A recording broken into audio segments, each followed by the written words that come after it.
Talk some guards, guys, after a quick word from FanDuel. The NBA playoffs are still going on. The NBA Finals tips off on Thursday night. Every night delivers highlight-worthy performances, major momentum shifts, and can't-miss moments, whether it's a game-winning shot or a breakout player. There's never been a better time to get in on the action.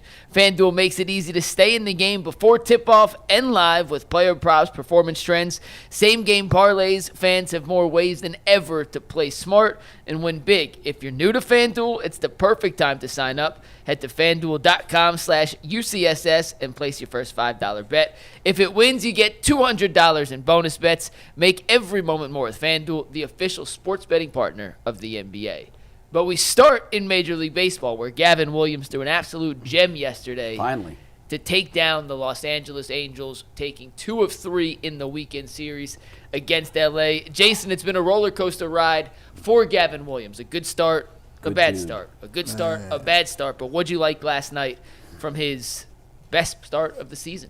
Good command of the strike zone. Obviously, 6 strikeouts. I don't think that's a season high for him. But I don't think so either. But obviously, some swing and miss stuff there. It's in there. It's clearly in there. He tweaked with some mechanical stuff last year, and I think he'll get there. It's taken longer than we thought. I was expecting like a sort of a monster year from him, and that hasn't been the case, but he hasn't been terrible. I think he kind of at times goes through what Bybee went through, where he just messing around and not putting guys away, and the pitch count creeps up on him sometimes and gets in the way. But I've always been high on him. I like him a lot. I think he's going to get there eventually, and hopefully yesterday was another step in that direction. Here's a stat that Major League Baseball doesn't keep to the best of my knowledge, and they should. And I keep it for myself. It's pitches per out. And the reason I started keeping it was because when I got older and I started with arm troubles, I tried to follow some sort of science in the way of pitch count. And here's what I learned. When I started tracking that, it gave me a baseline number of how many pitches am I spending to get an out. And to give you an idea of how that works, most complete game no-hitters are around 100 pitches. So if you do the simple math, you're actually at just below 4 pitches per out. The reason I think there's value in that is because, and I've charted mine for 10 years, and I can just tell you, when I am at my best and my stuff is at its best, I am around 3 to 4 pitches per out.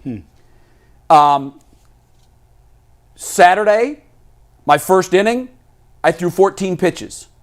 And I thought, okay, that's in a good area. It was cold. It was different. And I thought, it's more than I want. It's, it's upwards of 5 pitches per out. There's another way you can do it is per at bat. But I like to do it per out because it really tells you how deep you're going to go into a game. And I know after one inning, by looking at that number, it tells me what's working and what's not. And you've got to start leaning more heavily on the stuff that works. First of all, I didn't give up a first pitch home run. That's a win. He is the master of getting to 100 pitches with 4 2/3. Yeah, I know. It's not helping the club. Even if you're, and it's not this way, even if it's 4 2/3 scoreless, which rarely is it if you're throwing that many pitches. But you're taxing your bullpen. You're unnecessarily taxing your bullpen when you're doing that. You're a frontline starter. Correct me. He's a front of the rotation guy, right? Yeah. And Stephen Vogt needs him to go into the 7th inning. He doesn't need him to, I mean, nobody goes to 7th. I'd be ecstatic with 6. Not anymore. They don't. Yeah. But yeah, I'd be excited. Get me through 6. Yeah. That's 18 outs, Jay. Yeah. That's 18 outs. Yeah. There's no reason why a guy with his stuff, and he has A+ stuff. He has ace quality stuff. When I just watch him pitch, I'm like, God, why is the record what it is? Yeah. What's his ERA? I think it's just now under 4. After last night, his ERA is 3.79. Okay, that's manageable. Let me ask you He this. just has to be more efficient. And Jay, I think to your point, I think he tries to be too cute. They're obsessed with strikeouts. Everybody's obsessed with strikeouts. I know, and I just, you know what the best at bat in the world is? A first pitch ground ball out. Yeah. Like I throw to that. Like, get me that out with 1 pitch. That's a win, because now if for every hitter you strike out, you're throwing at least 3 pitches. So if you're a high strikeout guy, you always have a high pitch count. When he pitches and gets ahead in the count, right? When he's up in the count, 1-2. Next thing you know, it's full. He has dominant stuff when he gets ahead in the count. Why is it that it seems like he's consistently something when he's pitching back, he's always battling with this high pitch count? Can you teach people to get it ahead in the count and to get up early, or is that just something that people have a knack to do? Right? Like, is that, it's almost like, it sounds good that you want to get ahead in the count, but is that something that good pitchers just know how to do? Or is it something that he's, you could work on? I just think it's throw strikes. That's what it is. And I do think hitters today are more prone, they're more capable of just foul it off. They are. Flick it off. And their knowledge of the strike zone is great too. Yes. And that's all advanced scouting. So you go from 1-2 to 2-2, but it took you 4 pitches to get to 2-2 because he fouled off 3 of them. Yeah. Something like that. And I feel like the Yankees back in the day, Yankees and Red Sox were grind really out good. at bats. Yes. And all of the a Derek sudden, Jeter years. Yeah. Those guys that hit 5 foul balls and then ding you over for a double. All of a sudden you look up, you're in the 4th inning, you've thrown 78 pitches. You're like, well, how is that possible? Well, it's because they fouled off 14, 50. They just keep flicking. You can hit your spot, and these hitters are good enough to just flick it off, and wait for something else. So, but that's why I just think a lot of pitchers today are obsessed with strikeouts. A lot of pitchers now have more strikeouts per innings pitched that never used to be back in the day. Only the elite guys. That was exceptional back in the day. Absolutely. If you threw 200 innings and got 200 Ks, you were leading the league. Yeah, and now it's common for now. If you don't, they're like, what's the matter with you? Why can't you strike guys out? Yeah. I just think we've swung too much into the strikeouts. I'd much prefer to see 8-pitch innings, pitch to contact occasionally, and not all the time, but you're at the bottom of the order, man, let them put it in play. Yeah, hit it. You got 8 guys behind you. Let them make the plays. And I think when he gets that, and to answer your basic question is, can you teach a guy that? A guy can get better at that. I think that's why I think stats are great, because it gives you a bar, a baseline. What's the average? What's the league average? Well, if they kept that stat, pitches per out recorded, if they kept that stat, I would tell you right now that Gavin Williams would be near the bottom of the league. And that's an efficiency stat. And the reason that's so important is because we're treating these guys like they're all children. We got to be very, very, very, very careful. So the one thing I would want to know on my pitcher is his efficiency. How efficient is he? And if he's not, there are things that you can do, both calling the game and a mindset as the pitcher. I think that has a lot to do with it. Jay, I don't know if you and I talked about this. I had a conversation with someone off the air about this, and I've talked to Gavin Williams once or twice. I don't know him. I have no idea. He seems like a fine guy, and he's very dedicated to his craft. But the one thing that I always, when I talk to other pitchers, the one thing that I want to know about is, what's your mindset? Pitcher, hitter 1, when you start a game, what's your mindset? Some guys look at it as it's a pixel, it's a portrait, and you're putting in one puzzle piece at a time. I just look at my goal every time is to go 27 outs. I want a complete game, no matter what. And now that's a very, very high and unattainable bar at my age, but it's still always my bar. And to be perfectly honest, I start every game the same way. They're not getting a hit to me. They're not getting a hit off me today. And now when you give up that first hit, you got to shift your mindset and say, okay, they're not getting a run off of me today. But to me, it's a mental battle. It's a lot like playing golf. As I've aged and become more mentally mature, my approach to the sport of golf is completely different. When I was young, I'm going to rip the cover off the ball. Tarzan. I'm going to see how far I can hit it. And then I realized, wow, it's not the guy that hits it the farthest. It's the guy that hits it the fewest. And then you manage the course differently. And pitchers can do that too. And hitters can do that. A lot of times a hitter can change his plate discipline approach. Instead of looking at the at-bat as the game, each pitch is the game. Have you found, to me, Gavin Williams seems like he's like one of the most frustrating pitchers, because he reminds me kind of like Jared Wright. Like when Jared Wright was supposed to be, like I'm thinking Jared Wright was supposed to be that dude. Like he was good. He was really pretty good. But he was supposed to be great. But he was supposed to be, oh no, we finally got one of those guys, a power pitcher, dominant, 3 pitches. Gavin Williams, to me, when I look at him, he's 6'6". Yeah. and he's just that big and that imposing, I'm looking at him like, yeah, I think you're gonna blow this by everybody, and I think you should be one of those guys where it's like, oh, if you're playing the Guardians in a series, and they got Bybee and they got Gavin Williams, we supposed to be talking to him about him like this is CeCe in his prime. Like, oh yeah, we gonna get them wins. It just seems like he's just right there and scratching the surface, and like you said, you see it. Yeah. But it's not. Yeah, Gavin's a horse. Jared was big trunk, big Yeah, lower. not as imposing height-wise, Gavin's but much, thick and very powerful with his lower half. I was just looking at Gavin's FIP, his last 5 or 6 starts, fielding independent pitching. It takes out the defense.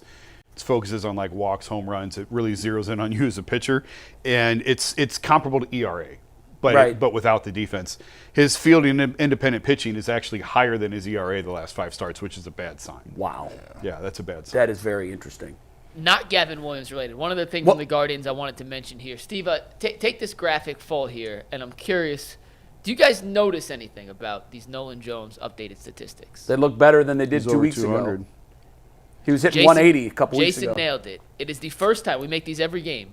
It's the first time in a long, long time, maybe all season, frankly, that Nolan Jones' batting average has gotten above the Mendoza line. First time his OPS has creeped above 600 all season. If you look at his splits, in the last 7 days, he's hitting 421. Okay. In the last 15 days, 37 at-bats, he's hitting 333 with 9 RBIs. And over the last month, the last 30 days, he's hitting 261, which is not great. Hey, no, but it's a hell of a lot better than 180. 261? Significantly better That's than where he 295. started. I know we talked about the analytics saying he'd been hitting the ball well, just getting unlucky. Things may finally be turning in Nolan Jones' favor. He barreled one yesterday. I went Friday. I was talking to Stephen Vogt before the game about Nolan. I want to go ask him about Nolan. I think Nolan went 3 for 3 on Wednesday or Thursday. I don't remember now. They were off Thursday, weren't they? So it was Wednesday. It was Wednesday. Yeah. So, and I asked Stephen, I'm like, obviously they look at the StatCast. Everybody's looking at this stuff.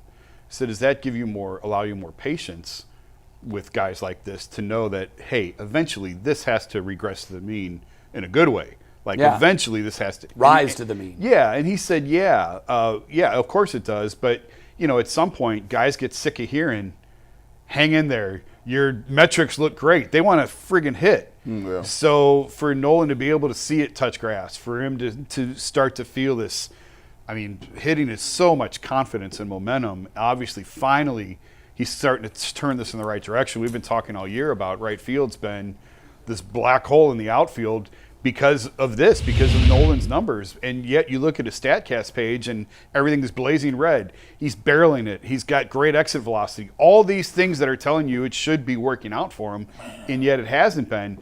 So as we talk about Kafis and as we talk about Chase DeLauder and all these other guys and they need to trade for an outfield and everything else, maybe finally Nolan is starting to – it's in there. We saw it in Colorado 2 years ago. Yeah. That guy's in there somewhere. It's just, can you get to that consistently? You said something just now that made me sick to my stomach a little bit. Out of all the things, we watched the Cleveland Cavaliers and we talked about how tough it is mentally for people to continue to play hard when you're missing shots. Mm-hmm. There is nothing worse in life. I'm trying to tell people, if you are in a tremendous slump and you play baseball, it wrecks your life. If you're not hitting the baseball, and it permeates. You go to sleep thinking about, why can't I just missed that pitch? When you hit a ball hard, you just pull it foul. You hit a line drive right at somebody. Yeah. It's a cold weather game. You thought you hit it all. You got everything. It's a warning track allowed out. That stuff, you thinking about it in school. You thinking about moving around. You even find yourself watching other teams and other games on TV just to see, like, am I missing something like that could translate to your game? And it's hard when you miss, like you're saying, you're batting under one something. You've been balling out before. You see it on that scoreboard every day. And it's your job, G. We were young and we were students, or we were, he goes to work and he works on this every day. And there so are you games, cannot escape it. There are games every day. You can't. Yeah, there's nowhere It's to awful. hide. You can't hide, and you're in the outfield. You're like, listen, I can't even make up for it out here. What if you're in right field? You're like, I haven't got a ball all inning. I'm just. And think about if you're a DH.